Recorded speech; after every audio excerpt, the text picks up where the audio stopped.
पिता और पुत्र साथ साथ टहलने निकले। वे दूर खेतों की तरफ निकल आए। तभी पुत्र ने देखा कि रास्ते में पुराने हो चुके एक जोड़ी जूते उतरे पड़े थे, जो संभवतः पास के खेत में काम कर रहे गरीब मजदूर के थे।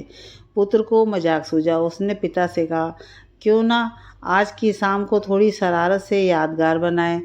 आखिर मस्ती ही तो आनंद का सही स्रोत है। पिता ने असमंजस से बेटे की ओर देखा। पुत्र बोला, हम ये जूते कहीं छुपा कर झाड़ियों के पीछे छुप जाएंगे। जब वो मजदूर इन्हें यहाँ नहीं पाकर घबराएगा तो बड़ा मज़ा आएगा। उसकी तलब देखने लायक होगी और इसका आनंद मैं जीवन भर याद रखूँगा।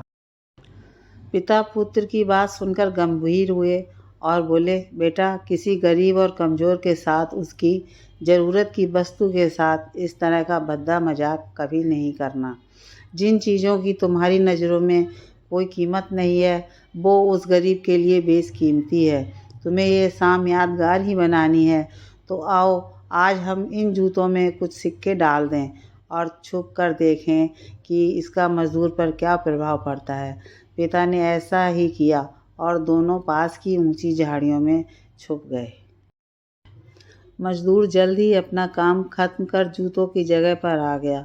उसने जैसे ही एक पैर जूते में डाले, उसे किसी कठोर चीज़ का आभास हुआ।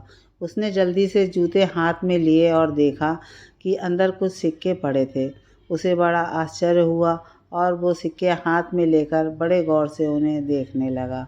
फिर वह इधर उधर देखने लगा कि उसका मददगार शख्स कौन है। दूर दूर तक कोई नज़र नहीं आया तो उसने सिक्के अपनी जेब में डाल लिए। अब उसने दूसरा जूता उठाया, उसमें रुपए पड़े थे। मजदूर भाव विभोर हो गया। वो घुटनों केवल ज़मीन पर बैठ आसमान की तरफ देख फूट फूट कर रोने लगा। वह हाथ जोड़ बोला, हे भगवान, आज आप ही किसी रूप में यहाँ आए थे। समय पर प्राप्त इस सहायता के लिए आपका और आपके माध्यम से जिसने भी ये मदद की, उसका लाख लाख धन्यवाद। आपकी सहायता और दयालुता के कारण आज मेरी बीमार पत्नी को दवा और भूखे बच्चे को रोटी मिल सकेगी। तुम बहुत दयालु हो प्रभु, आपका कोटि कोटि धन्यवाद। मजदूर की बातें सुन बेटे की आंखें भर आईं।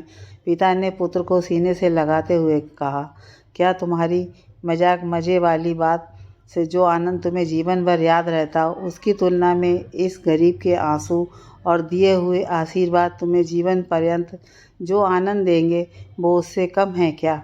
बेटे ने कहा, पिताजी, आज आपसे मुझे जो सीखने को मिला है, उसके आनंद को मैं अपने अंदर तक अनुभव कर रहा हूँ। अंदर में एक अजीब सा सुकून है। आज के प्राप्त सुख और आनंद को मैं जीवन भर नहीं भूलूंगा। आज मैं उन शब्दों का मतलब समझ गया जिन्हें मैं पहले कभी नहीं समझ पाया था। आज तक मैं मज़ा और मस्ती मजाक को ही वास्तविक आनंद समझता था, पर आज मैं समझ गया हूँ कि लेने की अपेक्षा देना कहीं अधिक आनंददायी है।